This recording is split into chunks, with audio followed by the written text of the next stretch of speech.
And you're live. Hello everybody and welcome to the penultimate round of the J2iCS Endurance Series here in GTP cars, running across the world in 8 different venues, this being the 7th of them, the second American race and the final one before our crown jewel finish. That will be a 2-hour race, by the way, coming up in exactly 2 weeks' time, and a slightly earlier start as well. We'll be on air about an hour earlier, actually, for the broadcast that evening, but we're here, first of all, for the penultimate round of the Endurance Series as we pull to the end of the season. Myself, Ian Delirium, Jim Cunningham again with you for the very end of the season. Good to be alongside you, Jim, at Sebring. The notorious bumps of Sebring, a circuit that a lot of drivers are going to be very familiar with. A lot of people watching and fans across the world going to be very familiar with as well. It's one of the iconic endurance racing circuits, one of the iconic circuits for prototype racing as well, and I'm sure that we're expecting a good race of experienced drivers around this circuit here tonight. Yeah, I was reading in some of the stuff that the guys in the league were talking about, and they apparently have done a lot of 12-hour races here, and so they've got a lot of laps here. Which, this track is tough if you don't know the idiosyncrasies of it. But if you've done as many laps as these guys, they ought to have a good handle on it. Now, I don't know about these relatively new tires in Sebring. That's going to be its own level of challenge. Cold tires on this bumpy circuit could get real interesting for sure. Yeah, the official iRacing series and whatever, what do you call it? The special events, on iRacing is what I was looking for. Obviously come here every year. I was trying to find out what year the first one was, but I can't seem to find the information. But on when the first Sebring 12-hour was, I'm sure that somebody will know, but they're probably driving at the moment, which is a bit of a problem for that. But anyway, lots of drivers will have done that race in the past. And as I say, it's a GTP circuit, really, this one. Not many other series other than sports car series really come here to Sebring, and so they will have a lot of familiarity with it. As you can see at the bottom of your screen, we've got qualifying times coming in, and Notnavin is going very quickly at the moment with some purple sectors coming through. He's just going to cross the line. I think he's going to jump up towards the top here by some distance. Oh, goodness me, he is into the low 57s for the first time. There you go, 57.2 from him to take them to the top of the standings here in qualifying. Let's have a look at the drivers' standings as well, actually, just before we go, because the qualifying session is underway, but that will continue on for another 5 minutes or so just yet. It's Notnavin versus Beaver, effectively, for the win. They're tied on points coming into today. And the battle for third place is a pretty interesting one as well. Third through 7th probably involved in it.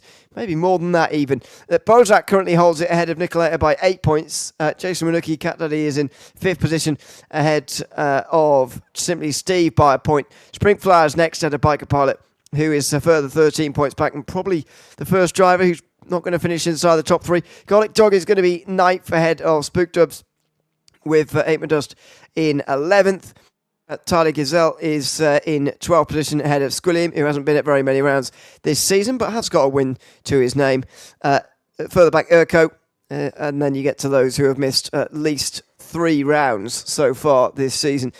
Starting with G-Spot down towards the back end of the field, as you can see there with the points, long way back as things stand. In the Teams Championship, it's very close as well. Night Racing versus Nick Squared.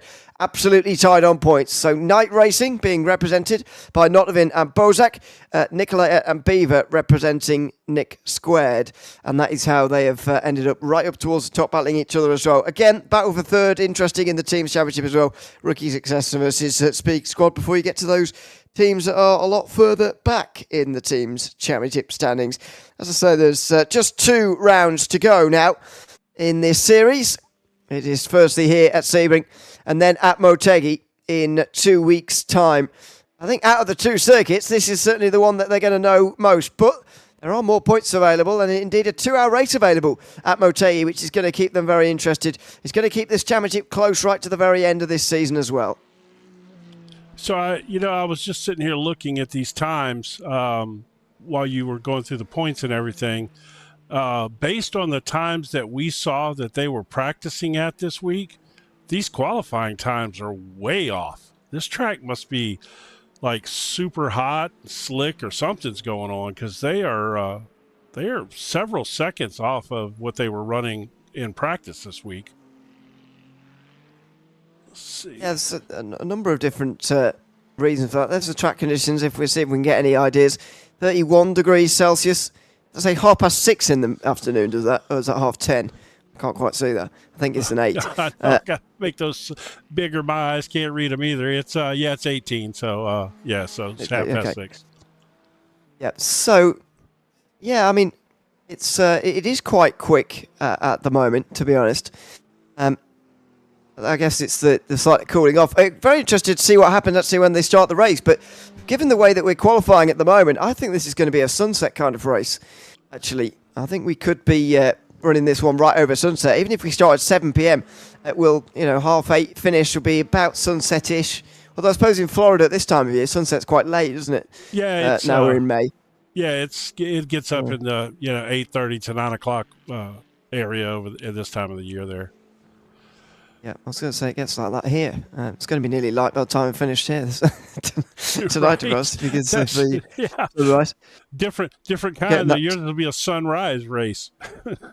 Yes, it will be a bit. Yeah. Well, sunrise is a bit ambitious. We might get daylight at least. If sun is maybe a bit ambitious, but there you go. But sun happens like 10 days a year over there.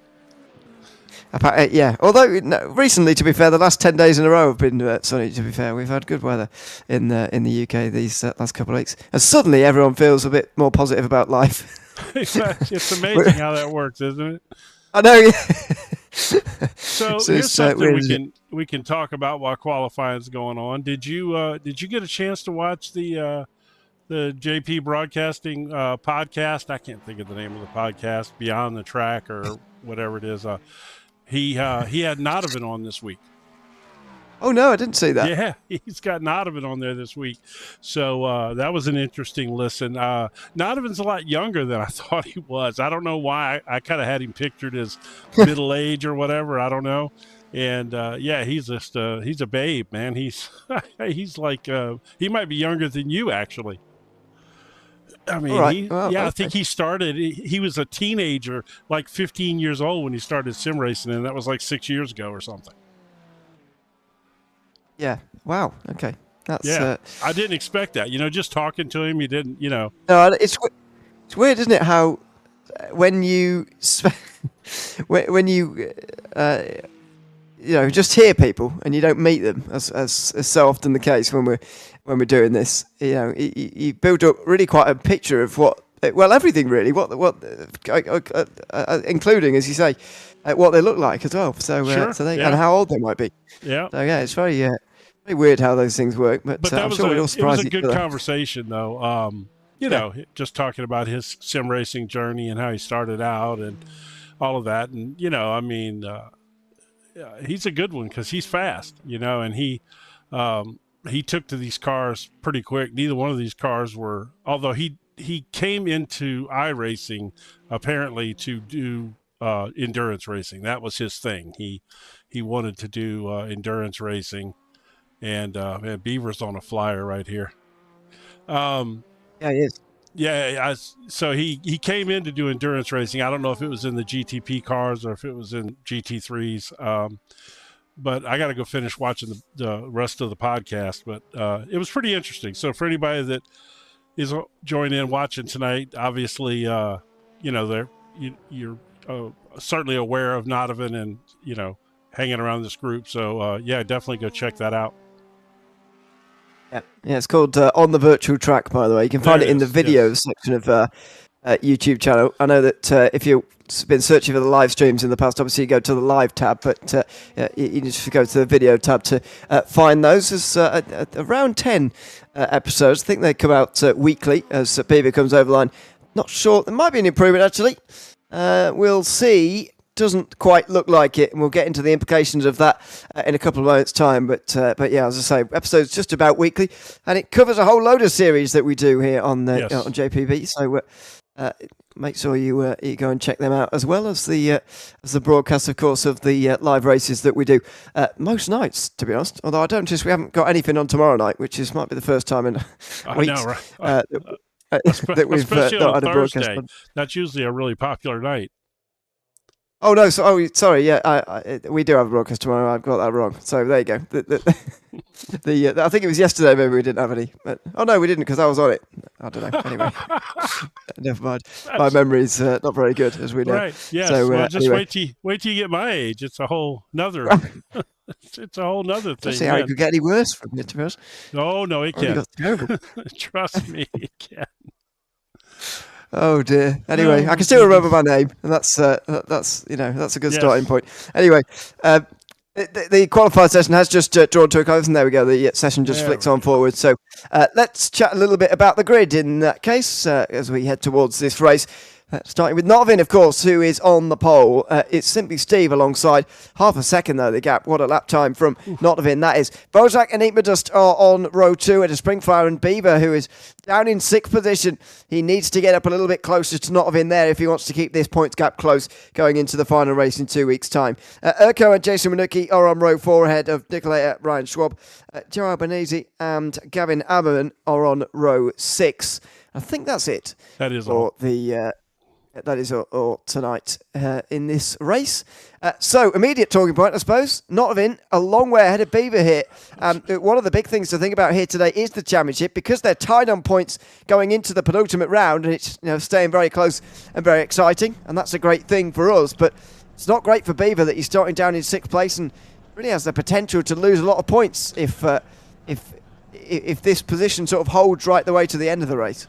Yeah, I mean, that is a huge gap in points there, in speed. Half a second is massive. Sometimes we have a whole grid that's barely covered by a half a second. Yeah, that's going to be interesting to see how that turns out. I don't know if maybe Beaver didn't catch a great lap. Maybe he got an off track on his fast lap or something like that, and so we'll see. But if Notvin is truly a half a second faster than the next closest people, this is going to be crazy. He's going to start lapping guys. Yeah, very possible. We didn't see much lappery 2 weeks ago, by the way. In case you weren't with us, we were at Spa for round 6 of our championship. And it was a pretty good race, actually. It was. I'd say what was great about Spa, actually, was the difference in battle between high downforce and low downforce setups, which I really enjoyed, actually, from 2 weeks ago. Difficult to pass at times because of that. You had high downforce drivers behind low downforce drivers, and that made it difficult on some occasions. But for the most part, it was fantastic racing at Spa, and just wonder what the race is going to be like here at Sebring, because I can't help but feel like this is a bit more of a high downforce requiring circuit than what Spa is. Like before we were having the debate, is it going to be medium downforce or high downforce at Spa? Well, I don't think there's much of that debate here at Sebring. I think everybody will be running the high downforce setup as far as my knowledge of this circuit goes anyway. Yeah, I don't know. I typically run a medium downforce setup here, but I mean, I'm not super fast, but I don't know. It'll be, it'll be interesting to see. I think, I think a medium downforce setup would work here. It's just going to depend on how you like your car to handle. If you can, if you can handle it through as James would say, through the wiggly bits, it'll be, it'll be all right. Yeah, it's also a thing of this circuit that there's not many high-speed corners. There are a lot of corners, but not many of them high-speed, really. At Sunset Bend is one of the fastest. It's medium speed, really. I guess turn 1 is the real fast point where you will see the benefit of high downforce, but will you win that back again after the straights? Even though turn 6 is not a straight, obviously it is a long flat-out section.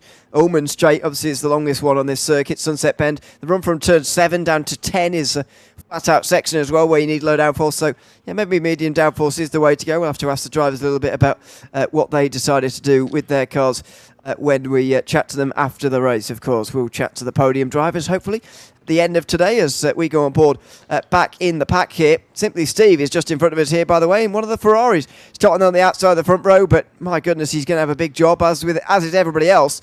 Have a huge job to try and stay with Notvin this afternoon. Yeah, it's we'll see. Like I said, I got I just have some kind of belief that maybe everybody didn't get their best lap in. To see a half second here, we've watched these guys race a lot. Not of it's fast, but is he a half second faster than several of the guys in this field? I don't think so. I haven't seen that level of speed out of him yet. I mean, maybe this track suits him. Maybe he's got a ton of laps here. Could be any of that. We'll see, though.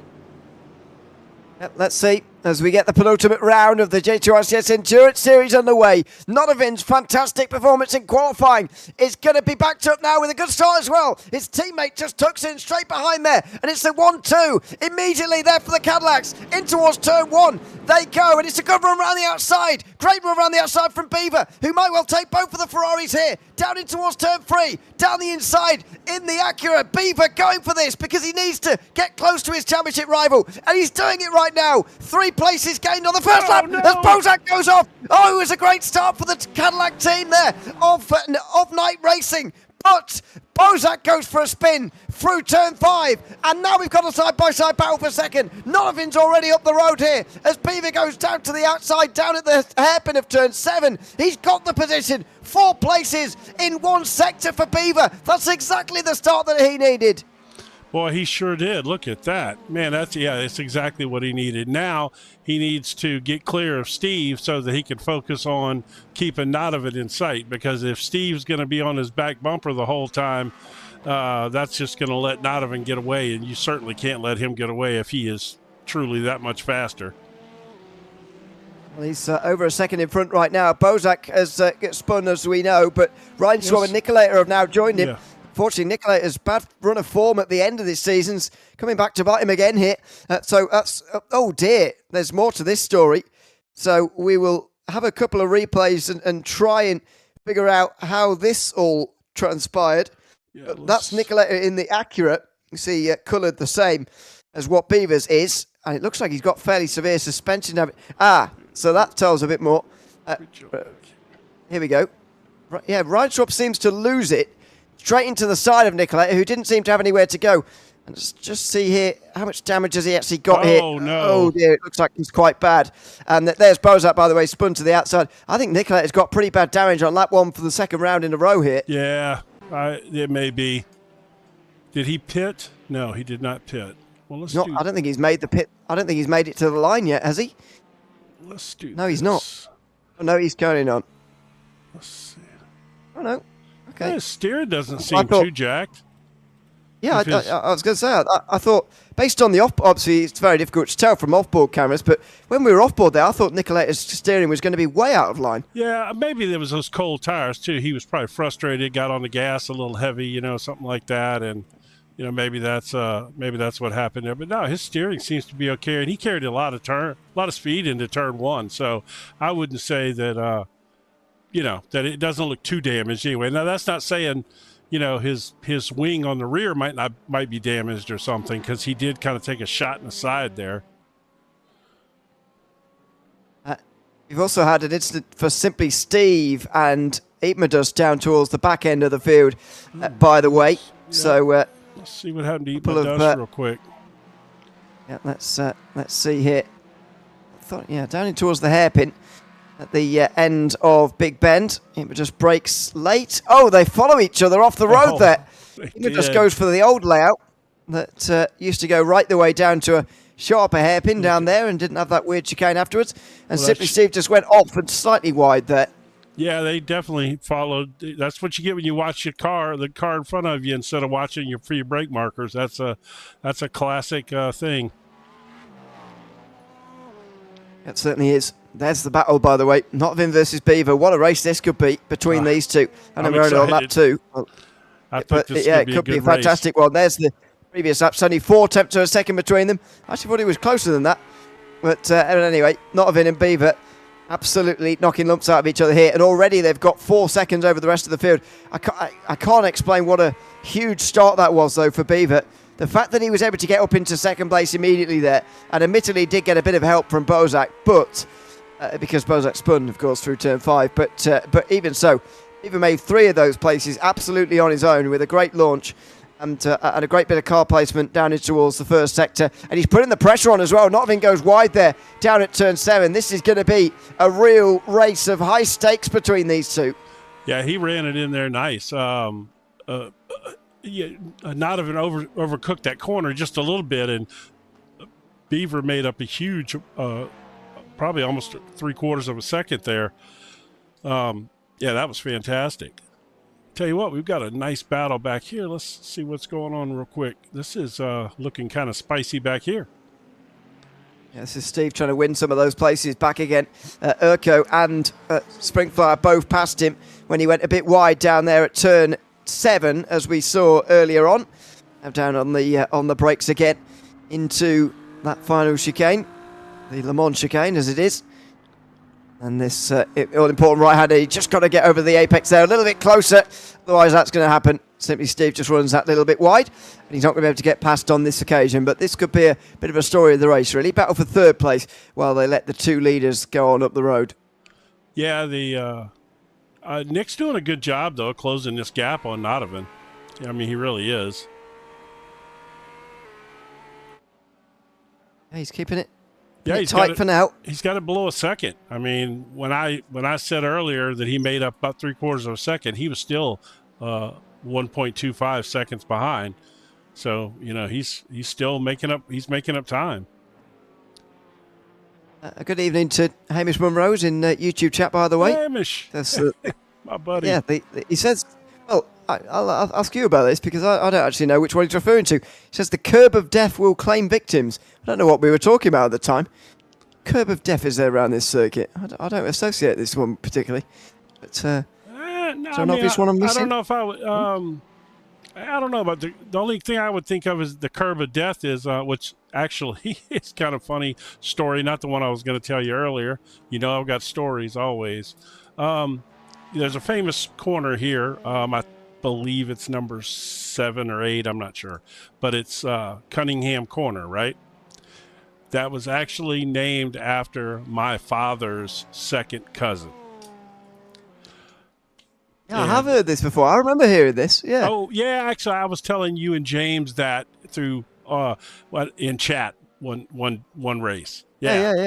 Yeah. He Briggs Cunningham. He was a racer back in the 50s and 60s. Had his own car called the Cunningham car, and it was very much like the Cobras of the day, like the Shelby Cobras, and he was a sailor. He actually competed in the America's Cup, the big famous sailing thing. Yeah. And and he got into racing, and so that corner is named after him, Briggs Cunningham. The funny thing is, my very first race ever of any kind of sports car race I went to was the 12 Hours of Sebring back in, I hate to admit this, but like maybe, I don't know, 90, 91, something like that, a long time ago. And I didn't even know that he was my father's cousin at the time. Had no idea. Yeah. And so I was just looking through some race results when you were talking there. Did he do that insane? I must have done if it racing for the 50s. Must have done that insanely wet 12 Hours of Sebring. You must have all seen the pictures of. I mean, you spoke about sailing there. That race in the 50s wasn't like too sailing. Far from. Yeah, that's where the experience must have come in handy that afternoon. Maybe we'll get back to that in a moment. Urko and Springflower, meanwhile, go side by side in towards Tower Corner. It's Cunningham, sorry, that is Cunningham Corner. There you go, through turn 10. Then this is Tower Corner. I get those mixed up often, you'll notice. And here come, and look at that, bit of a block there from Springflower as he tries to skip past Bozak. Indeed, on the way towards the next corner, or indeed was that? No, it was Nottingham. It was the race leader. So it was not Bozak who was getting lapped. It was Nottingham who's got off through Tower Corner, and suddenly this championship could be turned on its head. We'll get some looks on that in a couple of moments' time here, as Simply Steve gets close to his fellow Ferrari on the way down in towards Sunset Bend now, but Beaver is really showing that this is going to be his this afternoon as they go into Sunset Bend. Urko keeps the place. Look at this, Springflower with Beaver with nobody around him, and Nottingham down the field here. Looks like he might even have damage Let's have a look. Down through Collier. Then on the brakes at Tower Corner. Not particularly wide. Not particularly bad on the exit either. He just slows, stops, and has he had technical trouble again here? We saw 2 weeks ago. Was it trouble with his VR headset that forced him to pull off the road at Les Combes? And Malmedy, this time round, he's had to stop on the side of the road as well. Yeah, that's man, that's he's having big time problems. Goodness me. This is huge. Absolutely huge. And now he seems okay again. Yeah, it seems like it. I'm going to let it play out here for a second just to see if he, just out of curiosity's sake at this point. Yeah, he seems to be going good now. Oh, no. He's crashed again. Or is it just a stop here? Well, again? it could be another stop, because it would show that as a crash. But, yeah. What is happening here? He's having some major problems. This is major, absolutely huge. It's definitely. I see Hamish saying could have been serving a slowdown. No, this is definitely he had a technical issue similar to this, where he had to shut down his VR headset and restart it or something a couple of weeks ago. And man alive, this couldn't have been any worse for him right now in the championship with one race to go. Holy cow. Whew. Yep. Man. So in relation to the leader now, he is 36 seconds behind the leader. Almost 37 seconds. He might have disconnected here, which might help him, actually. We've unfortunately lost Himadus now through disconnection. He's still connected to the Discord server, so he's not completely lost connection to everything. Because I'm not showing him disconnected. No, he's dropping down the timing tower anyway, on the left. Oh, yeah, there he goes. Okay. Well, let's see what happens. Yeah, so it's going to be real quick, too. Oh, yeah. Oh, yeah. Oh, he's oh, dear. out. Yeah, this is... Yeah. Oh, dear. Hello. That's bad. That's bad. Oh, yeah, he's gone. That is bad. Yeah, he's gone, unfortunately. So that'll be the end of that, which is a shame for him, but we've still got at least 11 in the race, and that will give an extra place to Notvin, but it is a shame to see a championship almost settled in this way, isn't it? Because Beaver gained loads of points 2 weeks ago because Notvin had those technical troubles. Right. And now again here in the Endurance Series, he's having more trouble this time around. So weird that it didn't happen in the Sprint Series last week and hasn't been happening in the Sprint Series, which he's leading, by the way, going into the final 2 rounds coming up next week. But in the Endurance Series, he's not having much luck at the moment. No, I don't know. If he's got his force feedback set up high and a track like Sebring that's so rough and rattles your rig really hard, if he's got his rig set to rattle pretty hard, like I have mine set where it rattles hard, and I've had stuff kind of wiggle loose out of the USB connections and stuff because the rig rattles so hard. Sebring of all tracks could do that to you. Yep, it certainly will. Wow. That is a real shame for those who have unfortunately already dropped out of the day here at Sebring. It looks like Notvin's back up to speed again, by the way. Look at that last lap, 2:13 for him. I think because he stopped just after the line, this next lap's going to be quite slow as well, isn't it? But anyway, he's going to be hoping at least he can get the fastest lap. He's already got the bonus point for a pole position, but if he can get the fastest lap as well, that's 2 bonuses at least. Beaver at the moment would score 35, Notvin only 22 for that one, so the gap would go out to 10 points as things stand, but I think Beaver might have the fastest lap right now as well, which would put it out to 12. That would give Beaver a chance to win the championship in 2 weeks' time with even a second place. To give you reference, next round is a crown jewel race in 2 weeks' time. Yes. So there's extra points available, roughly 1.5 times points, roughly. Correct. So the difference between first and second is 5, with an extra bonus of 2 for pole and 2 for fastest lap. You could gain 9 on a day. So even at 10 points, Beaver has got the championship in his own hands, with a second place finish even being enough, even if Notvin gets all the bonus points as well. So this is looking very good at the moment for Beaver after a qualifying that would have had him worried, certainly.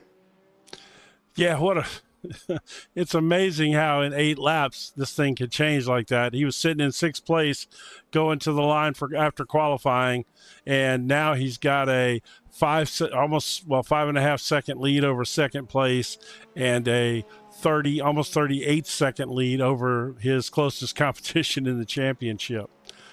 Who would have figured? That's crazy. So it looks like Eat My Dust may be back in the race. But of course, he's obviously laps down now, at least one. Okay. Yeah. Well, I didn't think we'd be seeing him again, actually. But my thought is this. Yes, Donovan is in 9th place right now, right? You know he's fast. He clearly qualified so much faster. Now, if he starts putting down some ultra fast laps, I'm not saying he's going to catch the leader without something happening, but he can make up places and reduce that point deficit, and try to get himself as close to back in the hunt as he can. Especially with pit stops involved. Yeah. Yeah, of course, we are going to have pit stops at some point over the day. Not for a little while yet, but we'll have them at some point. Gavin Adman, meanwhile, has just got past Urco, who's actually going to slip behind Springflower as well if he's not too careful, going down in towards Tower Corner. Adman looks like he got through at Cunningham Corner, though, just a few corners earlier, and that's been a good start for Adman, actually. Gives us 3 different manufacturers in the top 3 again, although none of them Cadillac. That's so weird. And the Cadillacs seem to dominate practice all week. All the fast times, excuse me, well, most of the fast times were Cadillacs. Yeah, and in, excuse me, we're both choking up. It's a real weird way that the race has started here. I mean, through the first corner, Notvin and Bozak were 1 and 2 coming out the other side in the 2 Cadillacs. Now we've got 3 different manufacturers in the top 3, and none of them are indeed Cadillacs. We could get 4 in the top 4 if Springfly gets past Urco. The only one we are missing here, of course, in this series is a BMW in this race, but it was released first, and so you find that the BMW is not so widely used anymore by most of these drivers. I think he got nerfed in the game as well as in real life. Apparently, I don't think the BMW is extremely fast in IMSA right now in real life either. So, it seems to be kind of reflective of what's going on. Obviously, if you look at World Endurance Championship, Ferraris are absolutely dominating so far. Yeah, they are. I think they got first 3 spots, I believe. 1, 2, and 3 in the championship. I think in World Endurance, Ferrari is certainly the car to have. I think in IMSA, though, in American racing, it's Porsche who've won all the races so far, as far as I'm aware. Yes, Penske. So, and what do you know? In this race, we've got neither of them at leading this race at the moment. So, there you go. I'm not sure how much it's based on real life, but certainly it might be true in iRacing that the BMW is not quite so strong with the BOP at the moment.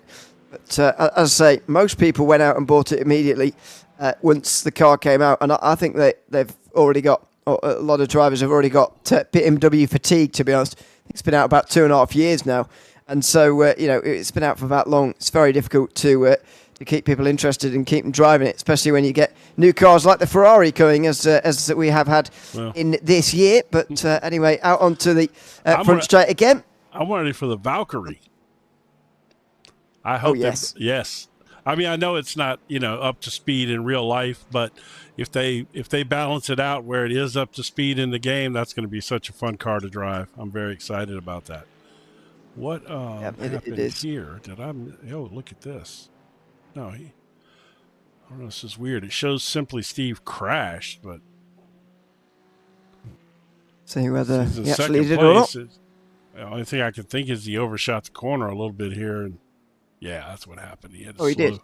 Yeah, he slowed. That's all. It shows that as a crash, which is good. At least we know something's happening. He did lose quite a lot of time on that last lap, so I guess that explains why. in the Ferrari.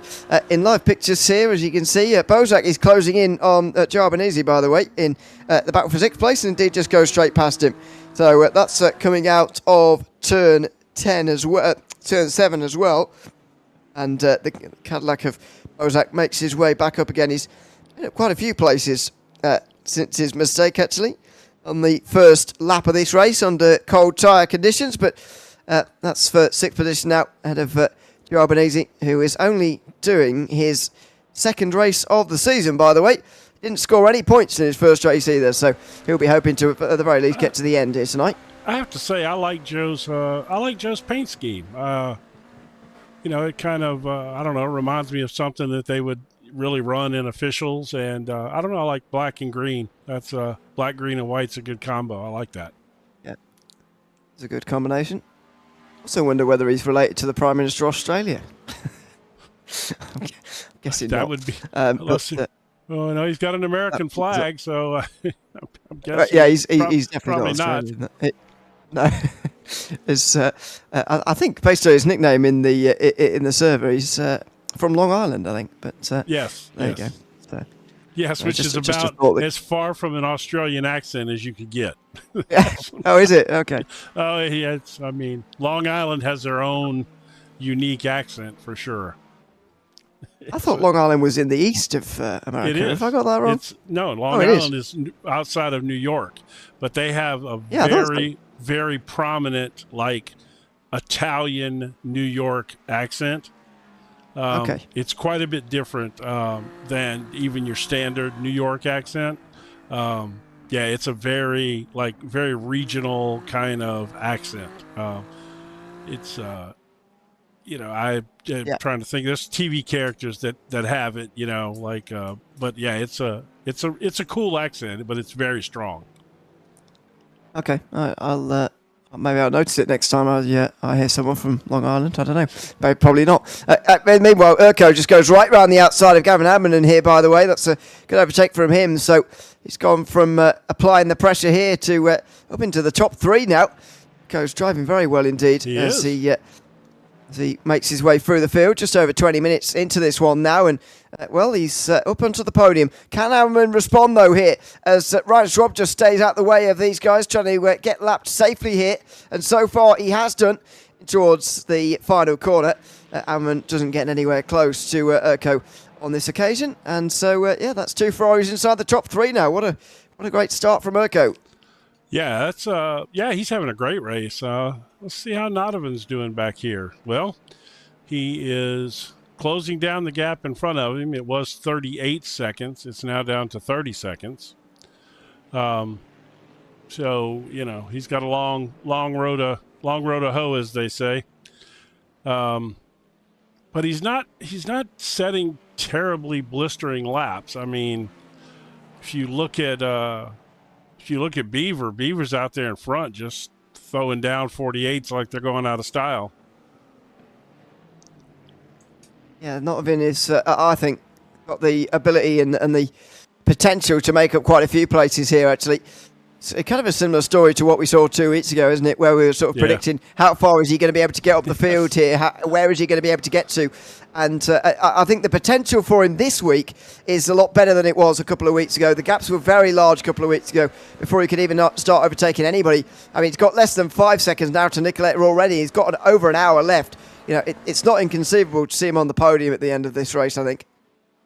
Wow, that's a bold prediction. I was expecting you to go much more conservative than that, but you hit it right on the head last time, so I'm not gonna question your predictions anymore. You did a good job last time. I missed it by a mile. So I definitely think he could get back up to 4th or 5th for sure. Yeah, I think certainly 6th place has got to be achievable. I mean, it's not that far in front. It's just 11.5 seconds from Bozak to Springflower, I guess, which is what he might fall foul to. I just think that there's going to be something happen in this group as well inside the top 5. I can't believe that the top 5 are going to run mistake-free for over an hour here, especially when there's a pit stop and a change of cold tyres to take on as well here. Those cold tyres are really hard to get warmed up, and especially in these decreasing temperatures. We are still in a sunset race as things stand, and these temperatures are not really preclusive to nice tyre warm-up. There you go, just before 7 o'clock when we started, so it is going to be about 8:30 finish. We're not going to be racing in the dark later, but we will be racing in the evening time. It's 29 degrees Celsius now. When they put new tyres on, I wouldn't be surprised to see it in the mid-20s here, and that's going to be even less good here for tyre warm-up, where surely somebody's going to fall afoul of it. This is one of the most difficult circuits for tyre warm-up through that pit stop phase. Yeah, between turn 1 and Sunset Bend on cold tires, well, those are both, high speed, a lot of bouncing under heavy braking. Both of them. Those are both very tough corners. It's what we saw on the opening lap, really, with Bozak. Right. What tyres must have played in a role in that one, as he dropped all the way down the field and undid some great work in qualifying. Great work in the team's championship as well, by the way. Looks like Nick Squared is going to take a bit of a lead in that one now, especially if Beaver stays up towards the front. Unfortunately, Nicoletta can't really help him out from 8th position and has continued, as I said at the time, a bit of a bad run of form towards the end of this season. Here comes Gavin Allen again, by the way, on the back of Urco for 3rd position. This is looking pretty close between these two. Another battle with 3 different manufacturers represented over the final spot on that podium in towards Sunset Bend. Urco came flying through here pretty quickly, making the overtakes earlier. Now he's the one under pressure here as they complete lap 14 of this race.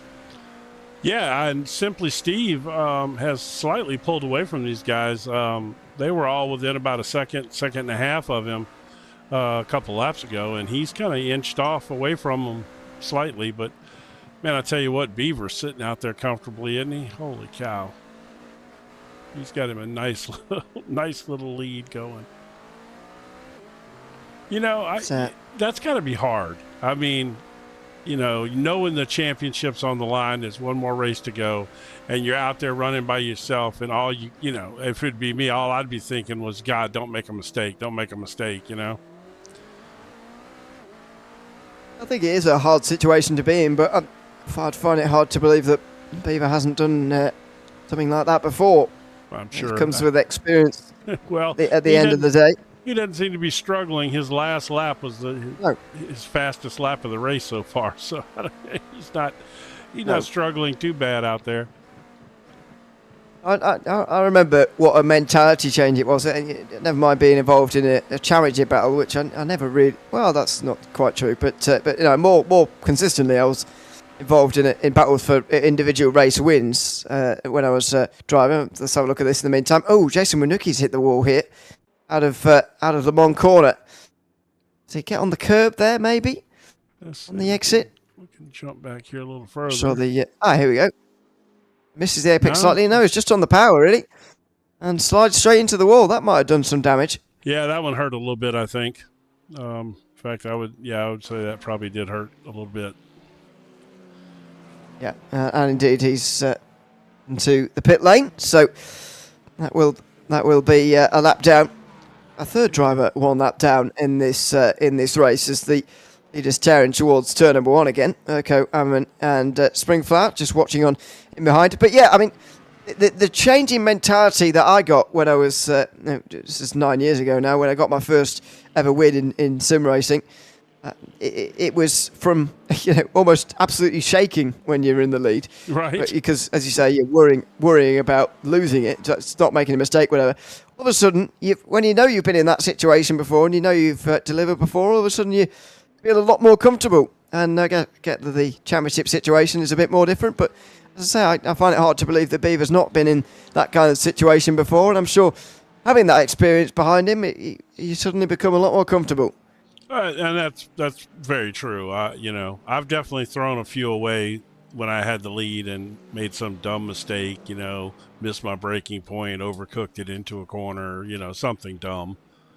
Caught too much of a curb, something. So looks like Joe took a little off track here. Let's see, did he just overshoot it? Yeah, that's such a common place to do that in. He's almost followed someone else's tire track, so you can see through the grass. Right. So we've had a few go through there.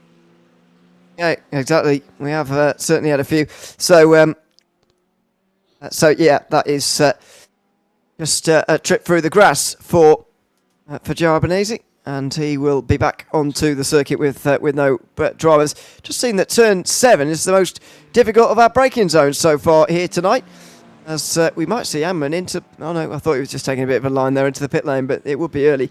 Still with inside a half an hour here of the start of this race. We should be seeing pit stops around halfway. Pit window's not massive in these cars. They can only go just over about 45 minutes or so, but especially at Sebring. But we will see them in the not too distant future as they now work their way through the first sector. Erko's still doing a good job to hold on to third position, turning his attack from earlier into a bit more of a defence now later on in this first stint of the race. Yeah, he's actually he seems to have gotten a little more comfortable. Maybe not driving out of his mirrors as much as they might say. He's his pace seems to have picked up a little bit, and I don't know. He just looks smoother. Like he was kind of herky jerky there when he first made that pass, and Ammerman was coming back on him there for a lap or two. But he seems to have settled in nice. This is a great run for him. I want to say probably the best that we've seen him all season right now. Yeah, this is looking good so far. This is our closest battle on the circuit, although Notvin is catching Nicoletta. That is not quite a battle just yet. 1.3 seconds at the gap between those two as Notvin tries to rescue some points here. Just another point on the line. In fact, it is 1 point all the way up until the top 5. If he starts to make up positions there, he just needs to find some of that speed that he got in the in that qualifying session, in that first session of the day, as Gavin Ammerman pulls off to the side. That is a slowdown by the looks of that, and Strengthfire wasn't close enough to take advantage of it. Wow, that was yeah. Oh. I'm not going to say anything, but there's a funny picture there. Oh, these guys that's clever. They slip stuff in there on you. Looks like Ryan Schwab might have had a little trouble. Let's go see what he got himself into back here. Uh-oh, this ain't going to be good. Through where Hamish Monroe said the curb of death. Maybe that's what he's talking about. No, I don't think that would be called the curb of death. If anything, the curb on the outside exit of this turn right here that he just spun in, that outside curb there, if you get on that, it can get you in trouble. Maybe that's what he was talking about. But that's that corner that you can cut. You can literally cut almost the entire corner there and not get a slowdown. Interesting. It's the corner before Le Mans corner that he's referring to. So I don't know. Maybe it is that one. It's hard to know whether you count that as a corner though, because track maps don't. But it is in reality. So I don't know. But he certainly got caught up on the inside there, did Ryan Schwab, and. Indeed, went for a bit of a spin around. Well, no, Notvin just made up a place thanks to Joe. Oh, so there's been another mistake. Yeah. In that case, into Sunset Bend. So let's see what happened here to Joe Benesi. Yeah, just a bit deep. This is and he's going to hit the wall hard there as well. No, straight on. And, it wasn't quite as hard as I thought it was going to be actually in the end. He just locked it all up there and... spun in time, stopped in time to avoid big contact with the wall. But you can really get yourself into big trouble. And there's Notvin, by the way, slipping through on the inside line. Really get yourself in a lot of trouble there down at Sunset Bend. If you miss the corner just a little bit, you get yourself in a head-on crash pretty much because of the way that the wall is set up down there. And so that could have been a lot of damage for Joe Benesi, but he's gotten away with it on that occasion. He's only slipped down to 9th place behind Notvin. And it's that's an easy place for it to happen. It is so bumpy through there, and you kind of have to get on the brakes. Either you got to get all your braking done early, and then try to carry enough speed through there, or you're braking and slightly turning through there, which is really tough because those bumps will get that car bouncing and hopping sideways on you, and it can get away from you pretty fast. I struggle. That's my biggest struggle at Sebring is Sunset Bend. I just can't seem to get it right. It's a very, very difficult corner, and it's one of those that you almost always feel like you've done it just slightly wrong, and you could go a little bit faster next time because There are so many different lines and ways to go through it. Nicoletta and Notovin are also running nose to tail, by the way, as well as Cunningham and Springfire, as you can see on your screen here. So Notovin trying to make up some more places. Another point on the line here. And don't forget, this is a team's championship battle as well. Nicoletta is with Beaver for Nick Squared Racing, head of Night Racing, or tied indeed with Night Racing going into today's points.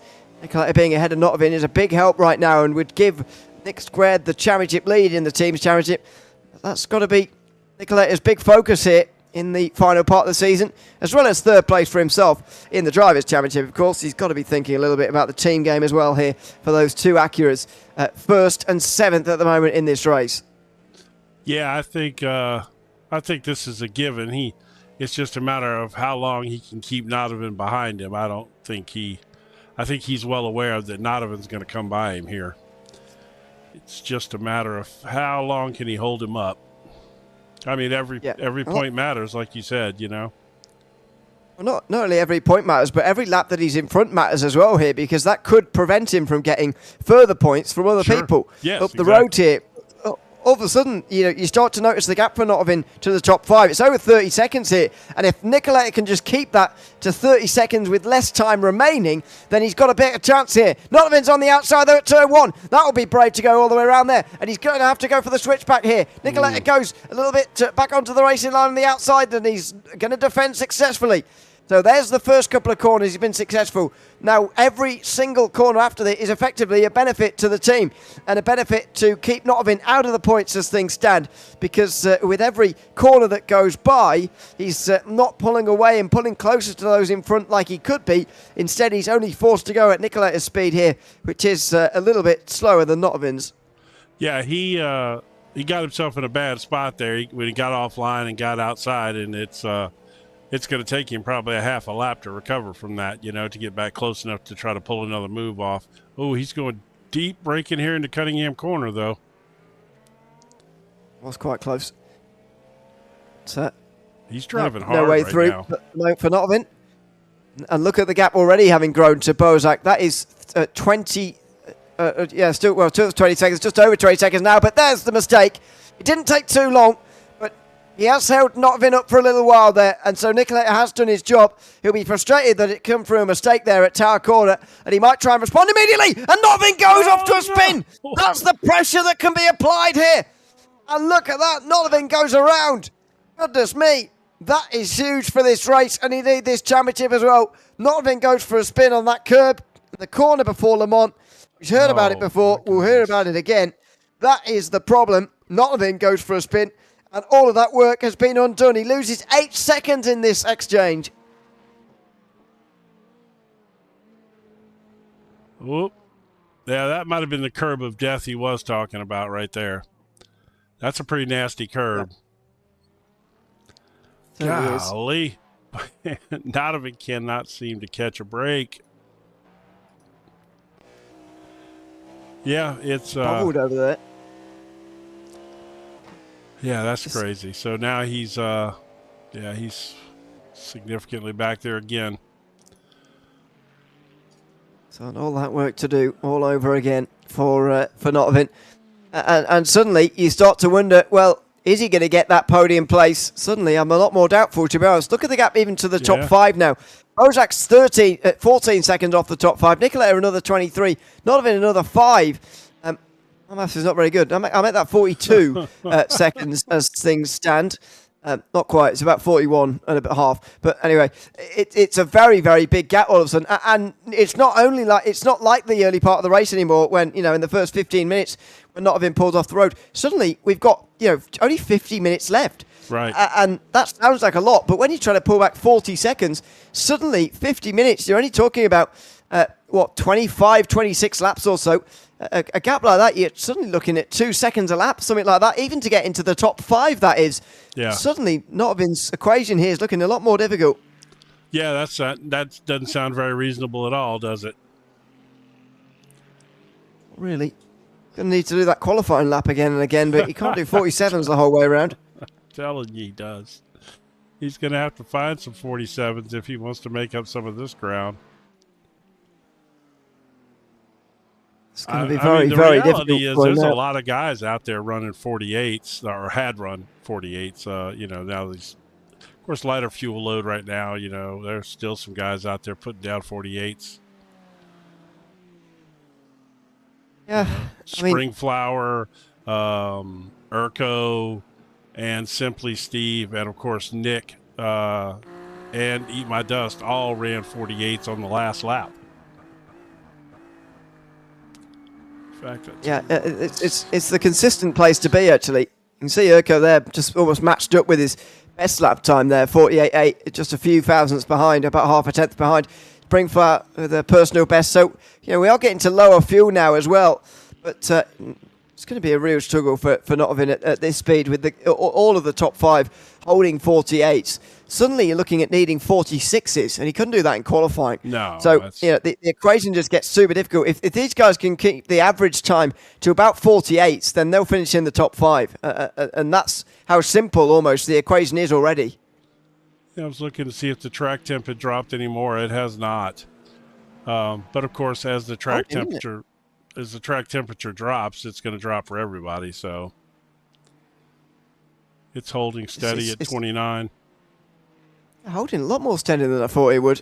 Normally this time of night, it's still hot there. I mean, the sun's baking down, and this is, of course, when iRacing debuted this new sunset look in the last, in the last big update, they showed Sebring as the track that they demoed it at and everything. So I think we're going to see some awesome golden light sunset here. You can already see it starting to turn golden and really starting to make these cars glow. The shot down the front straight already looks fantastic. I know, right? Notvin comes in, by the way, for an early pit stop here. So he's clearly trying to do something a little bit different and try and avoid some traffic here. But he was catching up to Nicola again. He thought, I'm not going to battle with him again. There's no point in that. Let's just pit in and do something a little bit differently here. But he might end up being lap traffic, which could be the problem. We'll see whether that comes to fruition here. But as much as I think the iRacing sunsets look good... Oh, Notvin's actually out. Has he just pulled the plug here? No. Did he? Might have done. That would be massive if he has done here. Yeah. We've already got Garbonese and Justin Nicky out of the race, by the way. He's out because I just tried to click on his car and it took me to a scenic photo. So, yeah, he's out. I don't know if still connected in the Discord server. He's not disconnected...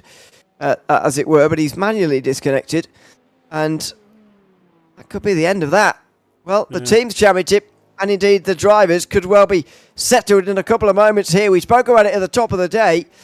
Is it going to be one of those days where the two just mark each other out and leave it to be settled at the Crown Jewel race, where it could be winner takes all at Motegi in 2 weeks' time? Or is there going to be big drama with a big points gain for one of the two drivers? It looks like it's going to be the latter, and a big points gain for Beaver. Although this race is far from over.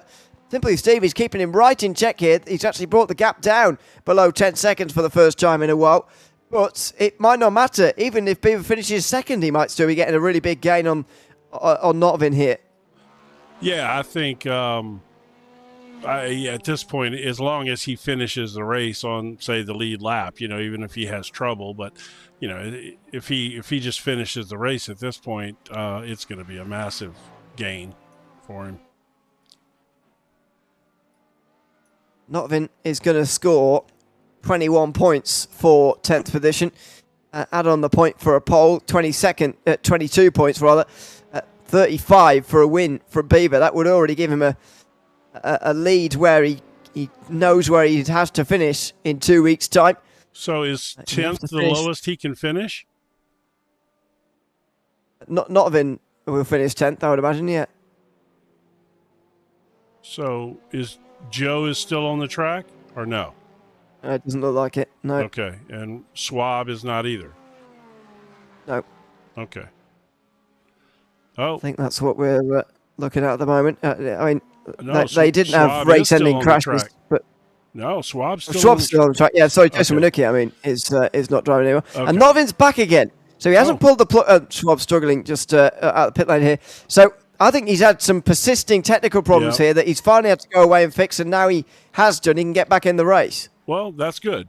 He's reversing. Yeah, we'll see. That's so unfortunate. Did I miss something here?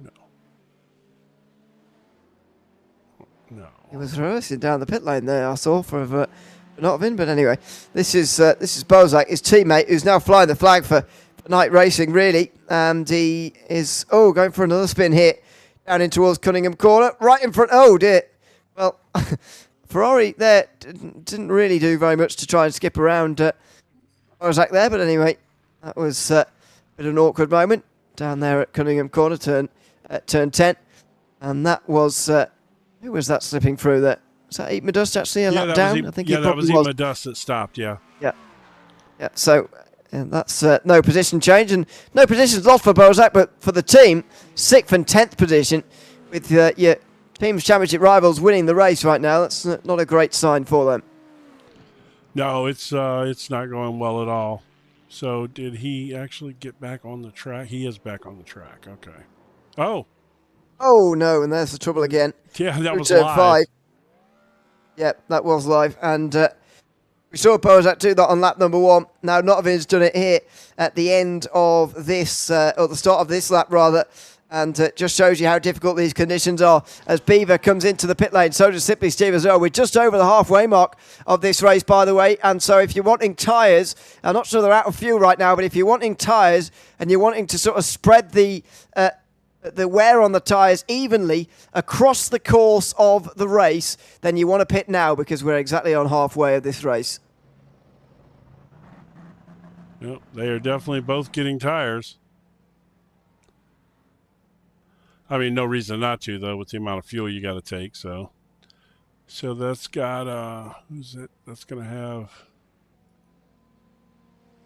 just about everybody in the pits at the same time. It's very, very busy down there, although Bozak stays out and carries on. So he'll lead at least a lap here. It won't, of course, count for any points. There's no points for leading laps in this series, but he is going to get that glory just for the moment as Beaver comes out the pit lane.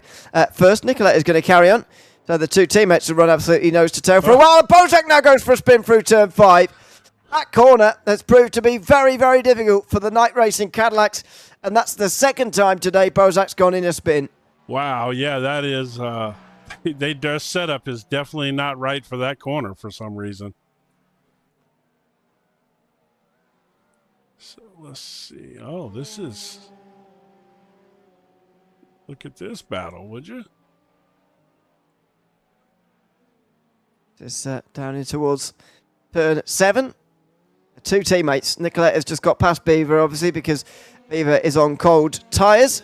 Echo and Springflower not that far apart either. They're both tiptoeing around on cold tyres as well. But now Nicolette is going to get out of the way. I would have told him to carry on, actually, for a few more corners, actually, because those new tyres need a lap or so to get back up to speed here. Nicolette is only going to be costing himself time. But anyway, you can understand why he doesn't want to have any trouble with his teammate here. And they certainly don't want to hit each other because they are in a wonderful position as far as the team's championship is concerned. Wonderful position. They have really, really got it made right now. Just got to avoid mistakes, and sometimes that's hard to do, especially around a place like Sebring. Yeah, absolutely important to the stage of the race, this one now through the middle part. 48 minutes gone.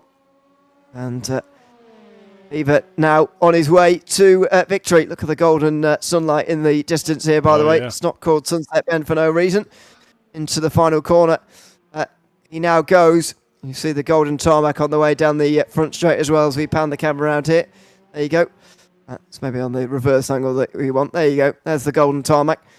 Like a ribbon of gold that's just driving down at the moment on the way towards turn 1 as Nicoletta pulls into the pit lane again as well. Bozak showing that the fuel tanks can take them a little bit further, but the others wanting tyres here. So that's why they all came in on halfway, as I mentioned. And the earlier you come in, of course, the better the track temperature is for warming up your tyres again. Beaver has got through that warm-up phase now. The most difficult part of the race, I think, that was still remaining for him, and now he can just focus on bringing this one home. Yeah, and he's going to have a comfortable lead. He shouldn't have any pressure, so he should just be able to run good, consistent laps and not press the car too hard. As long as he doesn't pull a Ayrton Senna. I don't remember where that was at, though. I should know that. Was that at Interlagos where he... No, it was Monaco in the rain, where Senna was lapping everybody so fast they told him to slow down. As soon as he slowed down, he wrecked the car.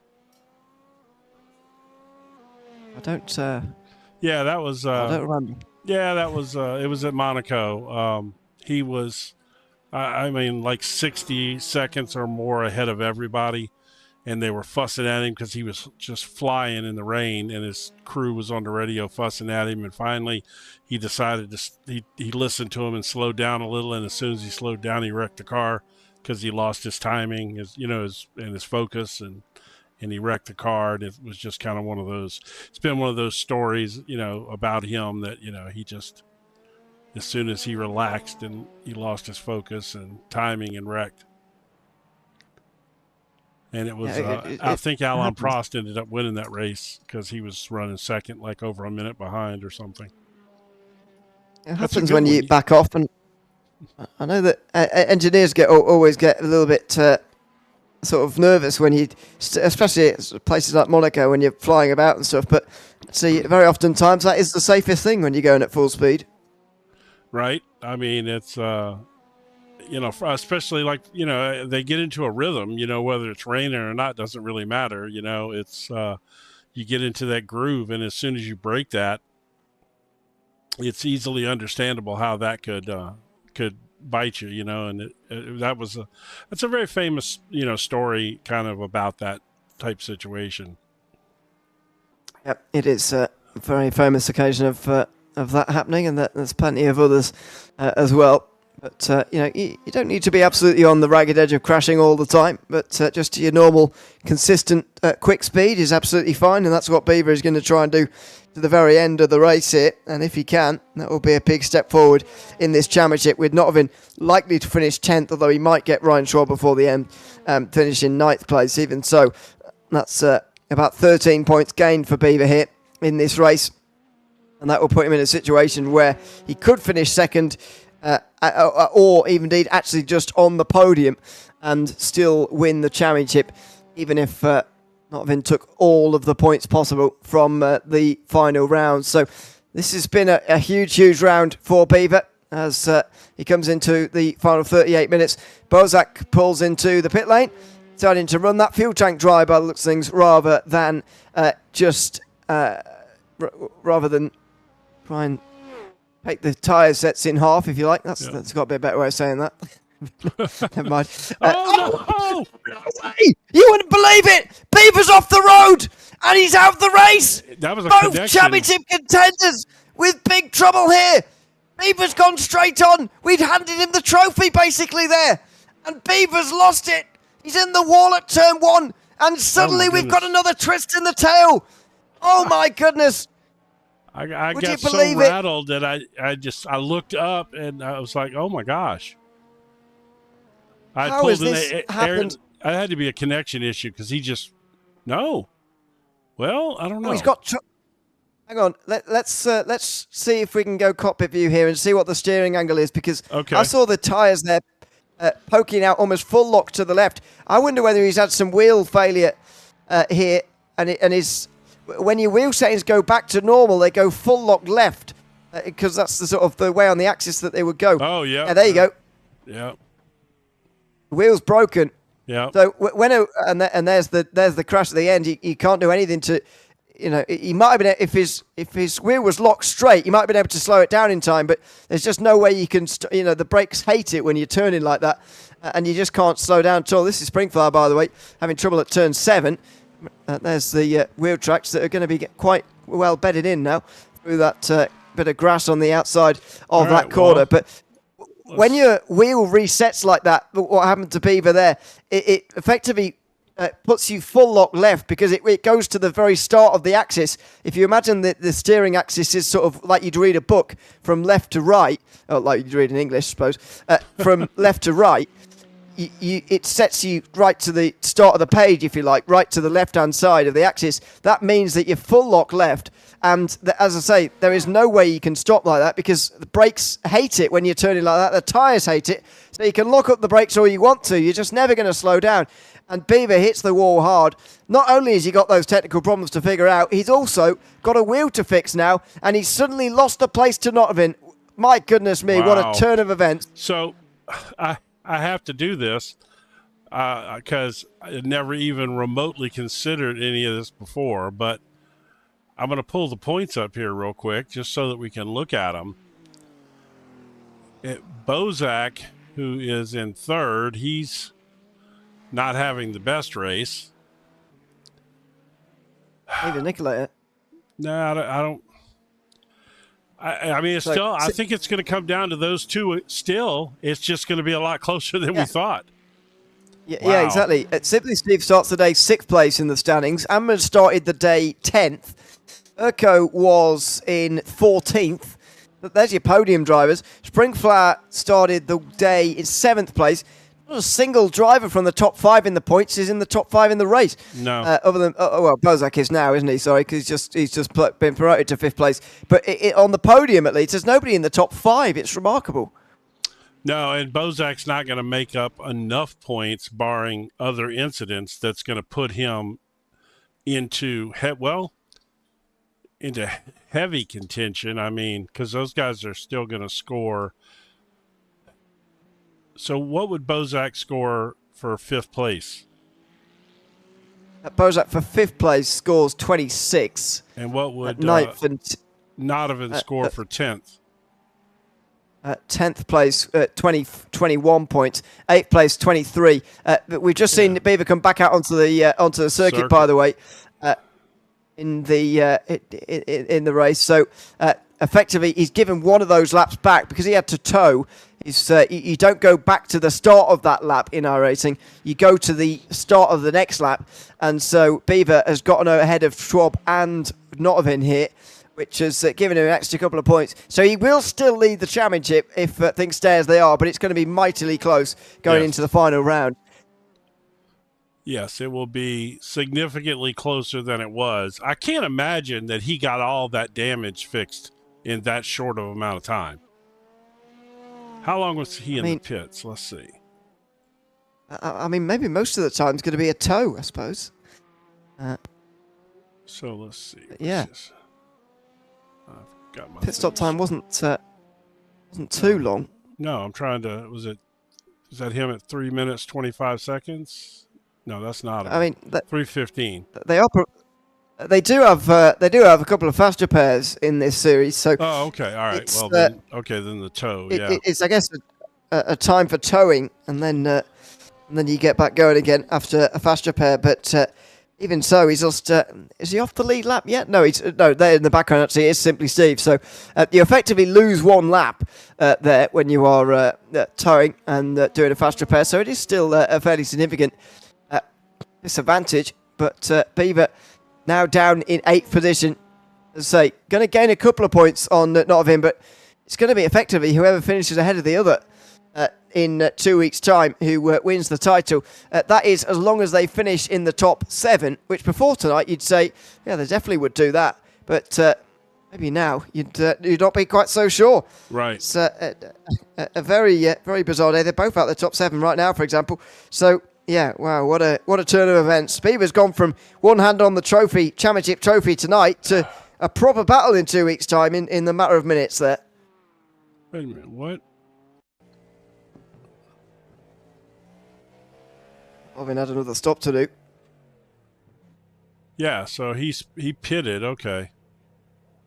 So I guess that was just his regular pit stop? Yeah, I guess, the one before was when he pulled into, I think, fixed some technical problems, and so I don't think he quite had the fuel to take him all the way to the end of the race, quite. Well, that's going to, even allow Nick to separate himself a little further down the road.